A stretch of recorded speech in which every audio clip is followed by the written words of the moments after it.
Hey everyone, welcome back to the channel. Today we're talking about something that affects literally every single one of us. You start strong, you're fired up, you're going to the gym every day, you're reading before bed, you're meal prepping like a champion. And then, life happens.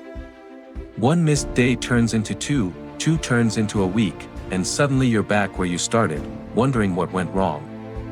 If this sounds familiar, you're not alone. Studies show that about 80% of New Year's resolutions fail by February. But here's the thing, it's not because you're weak, it's not because you lack discipline, and it's definitely not because you're not good enough. The real reason you break your good habits has nothing to do with willpower and everything to do with how habits actually work.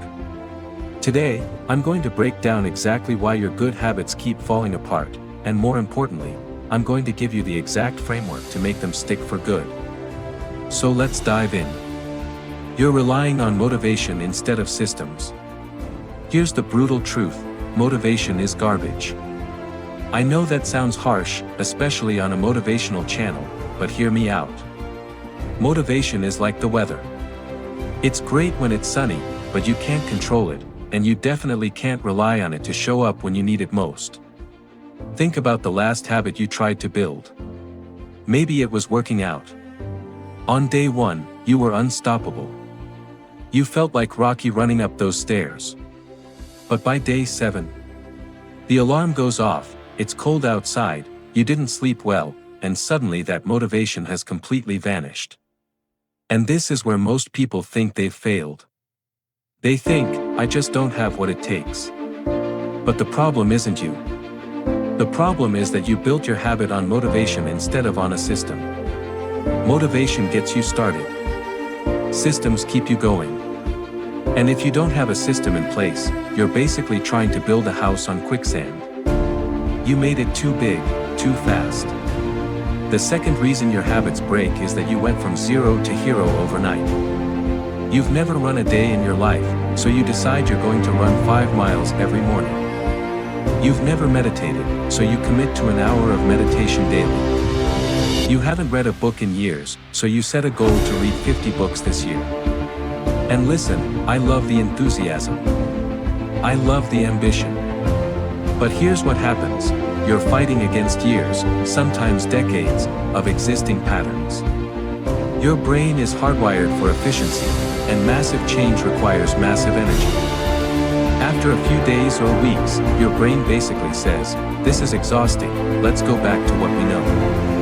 This is called the false hope syndrome, and it's one of the biggest habit killers out there. We overestimate what we can do in the short term and underestimate what we can do in the long term. So we set these massive goals, fail to meet them, feel terrible about ourselves, and quit entirely. You're fighting your environment. Here's something nobody talks about, your environment is stronger than your willpower. Every single time.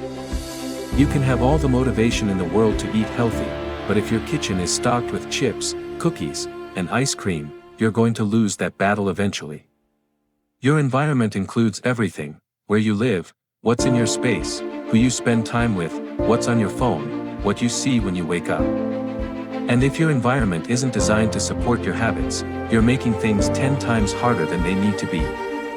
Think about it, if you want to go to the gym in the morning, but your gym bag isn't packed and your gym is 30 minutes away, you've just added multiple friction points.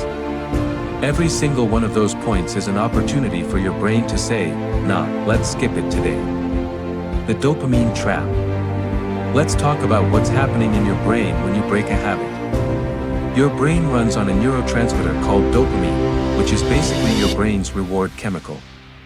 Every habit has a dopamine cycle, cue, routine, reward. Here's the problem, bad habits give you instant dopamine. Scrolling social media. Instant hit. Eating junk food. Immediate pleasure.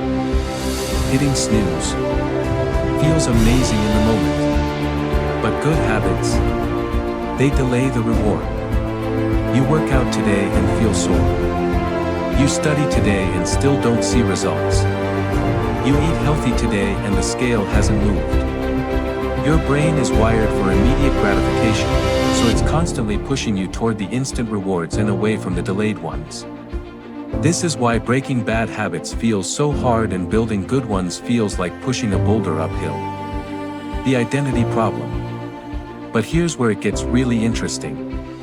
The deepest reason you break your habits is because they conflict with your identity. If you see yourself as not a morning person, you'll sabotage any habit that requires waking up early. If you identify as someone who's bad with money, you'll find a way to break your saving habits. James Clear talks about this in Atomic Habits. Every action you take is a vote for the type of person you want to become. But most people are trying to change their actions without changing their identity. And that's like trying to swim upstream. Eventually, you're going to get exhausted and drift back to where you started. Alright, so we've covered why habits break. Now let's talk about how to make them stick. And I promise you, these aren't the same tired tips you've heard 1,000 times. This is the real, practical stuff that actually works. Strategy number 1, make it ridiculously small. Remember how I said you make your habits too big? Here's the solution, make them so small it feels almost stupid. Want to start reading? Read 1 page. Want to start working out? Do 2 push-ups. Want to start meditating? Take 3 deep breaths. I know what you're thinking, that's not going to change anything. But here's the secret, the goal isn't the habit itself. The goal is to show up. Because showing up builds identity. Every time you do your 2 push-ups, you're proving to yourself that you're the type of person who exercises. Every time you read 1 page, you're becoming a reader. And here's what happens, once you start, you usually do more. Those 2 push-ups turn into 10, then 20. That 1 page turns into a chapter. But even if it doesn't, you've still won. You've still showed up. You've still reinforced the identity. B.J. Fogg, who runs the behavior design lab at Stanford, calls this tiny habits, and the research is crystal clear. Small, consistent actions beat big, sporadic efforts every single time. Strategy number 2, stack your habits. This is one of the most powerful techniques I've ever learned. Instead of trying to remember to do your new habit, attach it to something you already do every single day. This is called habit stacking. The formula is simple. After I, existing habit, I will, new habit. After I pour my morning coffee, I will write down 3 things I'm grateful for. After I sit down at my desk, I will take 3 deep breaths. After I brush my teeth at night, I will read 1 page of a book. After I get into my car, I will call someone I love. This works because you're leveraging existing neural pathways.